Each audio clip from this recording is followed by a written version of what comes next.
Hey everyone! Thanks for being here today. In today's society, it seems that there is a growing trend spreading like wildfire. I am talking about too many deteriorating relationships, characterized by a weakening of bonds and a decrease in commitment. So what is it that we want? We all crave deep down trust and intimacy in our relationships. Whether it's with a partner, a friend, or even family, these two ingredients are like the secret sauce that makes everything richer and more meaningful. So let's explore, what does it take to build trust and intimacy in any type of relationship? How do we make those connections that feel real, safe, and lasting? Let's grab a mental cup of coffee and figure this out together. First off, let's talk about trust. What even is it? Trust isn't just liking someone or thinking they're cool. It's deeper than that. It's this quiet confidence knowing that they've got your back, that they're not going to let you down when it really counts. Picture it like the foundation of a house. You can have the prettiest walls, the coziest furniture and accessories, but if the foundation's shaky and cracked, the whole thing's at risk. That's trust in a relationship. It's the bedrock. Without it, everything else feels wobbly. Let's dig deeper into this. Trust doesn't just show up overnight. It's not like, hey, I met you yesterday, and now I trust you with my whole life. No, trust in someone else, it's built brick by brick. It's those little moments when someone's showing up when they say they will, keeping a secret you shared, or just being sincere with you even when it's hard. It's consistency, it's communication, it's those shared experiences where you go, okay, yeah, I can count on you. Think about a time someone earned your trust. What did they do? Probably something small but steady, right? That's how it works. Now, let's shift gears to intimacy. And no, I'm not just talking about the sweet physical stuff we all know about, though that can be part of it. Intimacy is more than that. It's that emotional closeness where you feel seen and heard, that intellectual spark where you're on the same wavelength, or even a spiritual connection where your values align. It's like your souls are having a conversation, not just your bodies. Ever had a moment where you shared something raw with someone and they didn't flinch?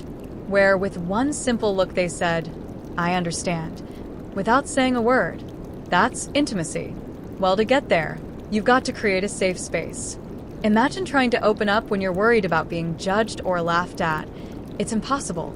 But when you feel safe, when you feel comfortable with that certain someone, when you know the other person's reaction will not be to shut you down, that's when the magic happens.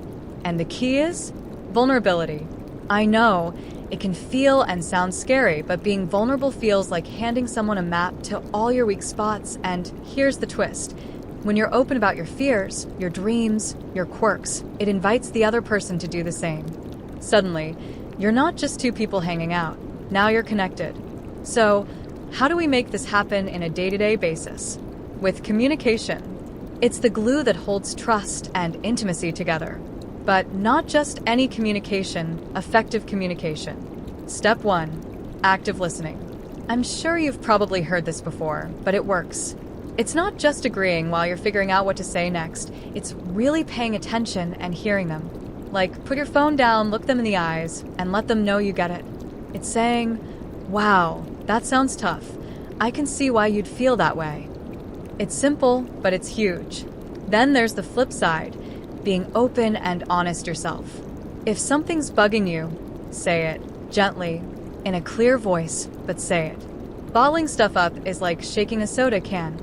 Eventually, it's going to explode, but you don't know when. And when conflicts pop up because don't treat it like a battle to win. Ask yourself, how can we figure this out together? Maybe it's compromising on where to eat or tackling a bigger issue like money. The point is, you're a team. Keep it constructive. Keep it kind. Of course, relationships aren't all smooth sailing for the most part. Challenges come up, differences, tough times, curveballs.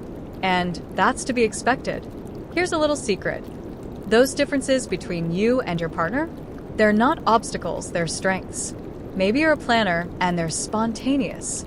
Instead of driving each other nuts, you could balance each other out. It's about embracing what makes you unique and saying, I don't get it, but I respect it. Can we come to a middle ground? And those tough moments, they're chances to grow. I remember a friend telling me about a rough patch with her partner. They were arguing over something that seemed silly. like whose turn it was to do the dishes, and it blew up into this huge thing. But instead of digging in, they took a breath, talked it out, and realized it wasn't about the dishes. It was about feeling appreciated. They learned something about each other that day, and it brought them closer. That's the beauty of it. Challenges can deepen your bond if you let them. But sometimes you need a little help, and of course, that's totally fine. There's no shame in reaching out to a counselor, a mentor, or even a wise friend. If you need guidance, ask for it. When things get tricky, it's not a sign of failure. It's a sign you care enough to keep going. Think of it like calling a mechanic when your car's making a weird noise. You wouldn't just ignore it, right? So, how do you keep a relationship thriving once you've got trust and intimacy humming along? It's not a set it and forget it deal. It takes effort. Life gets busy, and it's easy to let things slide, but you've got to keep showing up. That means commitment, not just in the big I do moments, but in the everyday choices to prioritize each other. One of the best ways? Quality time. I'm not talking about sitting on the couch scrolling your phones together, though hey, that's fine sometimes.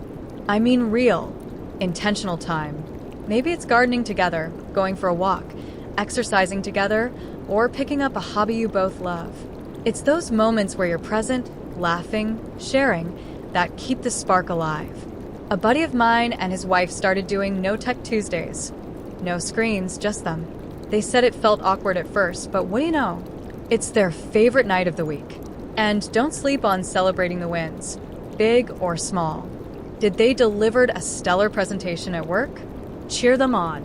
Did you finally finish that DIY project together?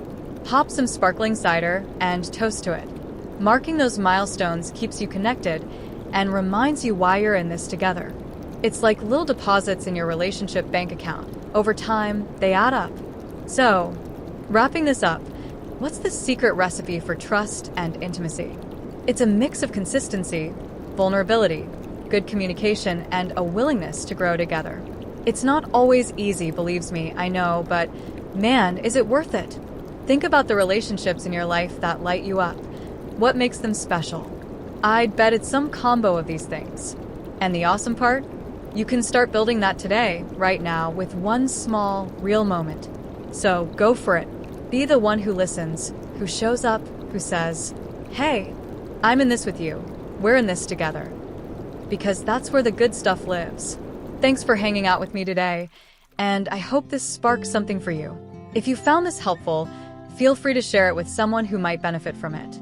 And of course, don't forget to like, subscribe, and hit that notification bell so you don't miss future videos. Thanks for watching, and I'll see you next time.